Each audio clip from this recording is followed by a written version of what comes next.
everybody. Second video for Starting Line Talk. Got so much on my mind right now. I am excited about what's ahead, but I got big stuff going on with correcting wrongs.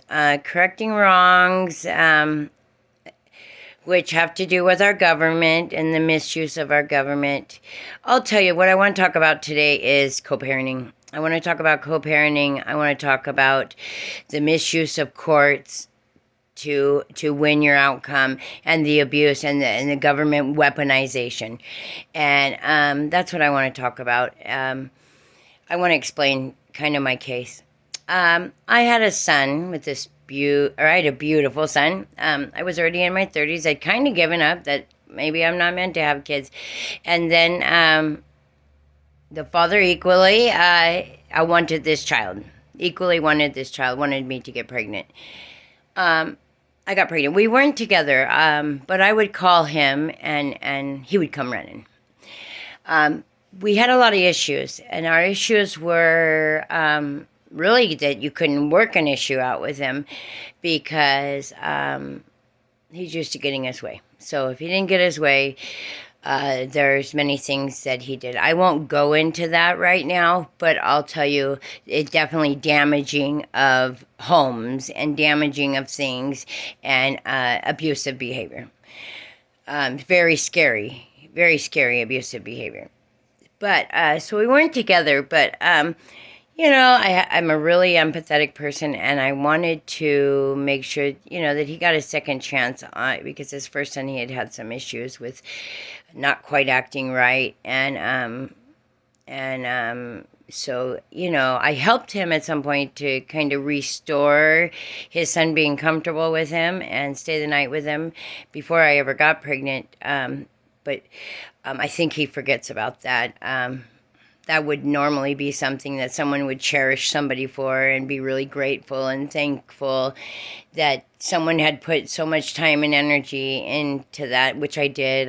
My best friend's son came over, and the meal wasn't even the greatest because they didn't really like it because they were kids. So I even made a second dinner, but church clothes, go get church clothes. And anyway, it was great. It was a great time back then to do that for him. But I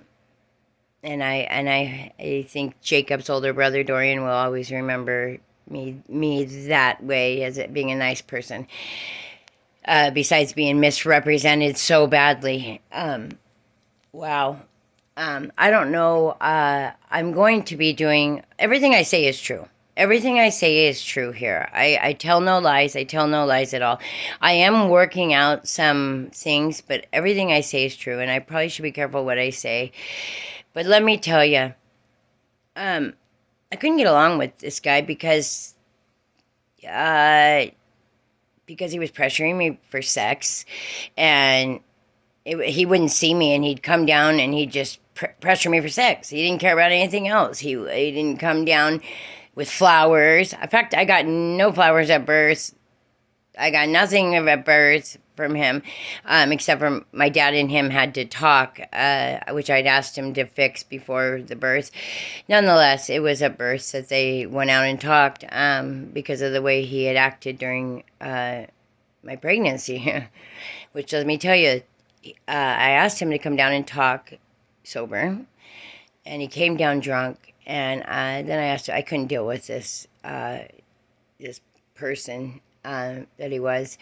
And I left. He had been in my other driveway in his Prius that his grandparents bought him as soon as he was released from his suspended sentence bought plea deal in Yamhill County. He told me, his words were that his grandparents put up $100,000, and his attorney was driving a brand new Z car before he signed a deal. This is what he said to me, right? I tell no lies. And I'm sure that will be easily seen. I know it to be true. So I don't know why I had forgotten that. I did forget that during family law. I forgot that until actually not too many years ago, just maybe 5 years ago, I really went, oh, fuck, I get it. I get it. That's right. Duh, you bought family law all the way around. That's why,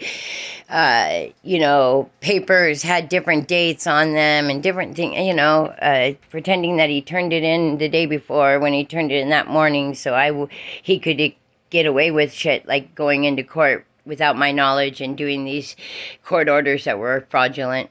They were completely fraudulent.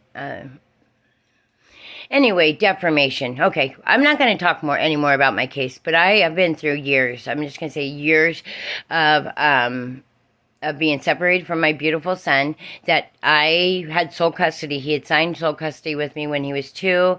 Then he started his weaponization to get him anyway. There's fraudulent taxes. I had to pay taxes back for years that I had him. His child support balance disappeared, and I accrued child support balance for the years that I had my son. Just terrible things. They thought that I'd never figured it out, but I have figured it out. I have it. I believe that they've already tried to kill me, so I need to be really careful right now because, they'll probably try to kill me again. But this is what I'm going to talk about. If you know anybody going through this, reach out to me. Because I probably would do better advocating for somebody else than I do myself. Although I'm advocating for myself from now on. I should have found a way to center my energy through all that stuff and focus a little bit better on finding the mouthpiece. Which I mean attorney, the mouthpiece.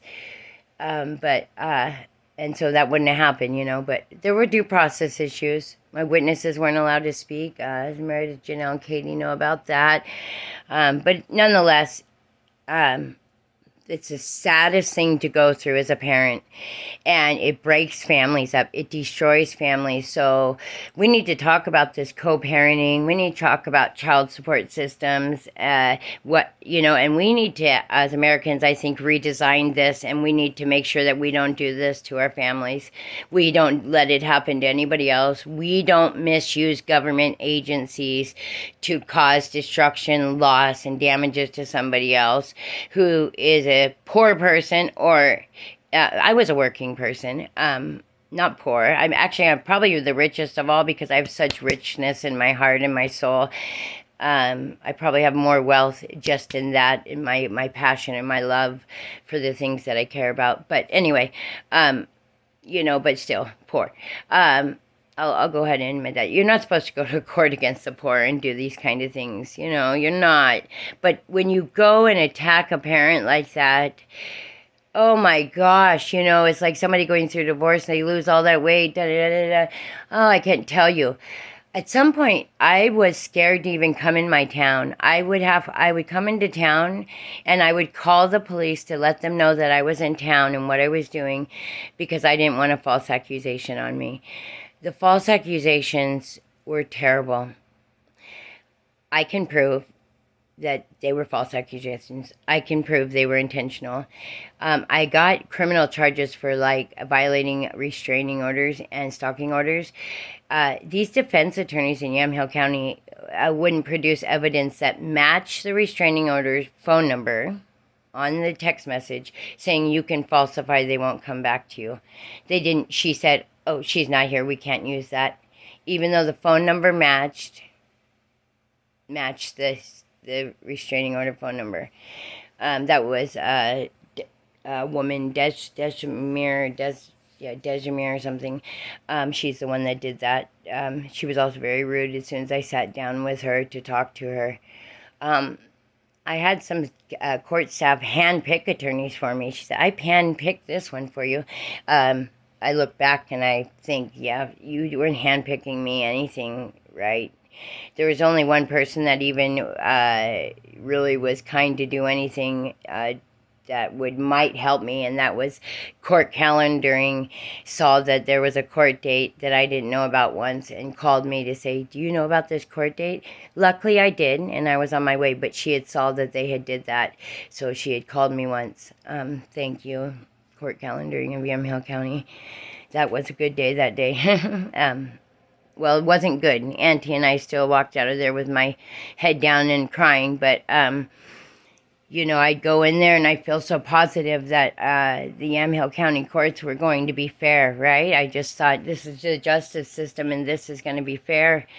And after court was over, sometimes we just sat there for 10, 15 minutes, team and I, and just let it just hit me, and the tears fall at the oh my gosh, what just happened. He just gets his way no matter what. He can sit there and verbally abuse me in the courtroom, and the judge won't stop him. He'll just let him go and go and go in an abusive nature.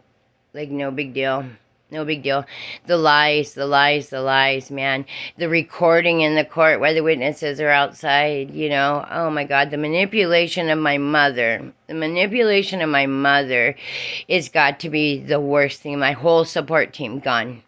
My mom did the right thing. She didn't do the right thing, because it's never the right thing to side with liars. Never side with liars for any reason. I don't think it's worth it. I think it's against what's right, moral code. But in this case, I think my mom saw that we were never going to see Jacob if this didn't happen. And so I am somewhat thankful. I'm going to say somewhat thankful that she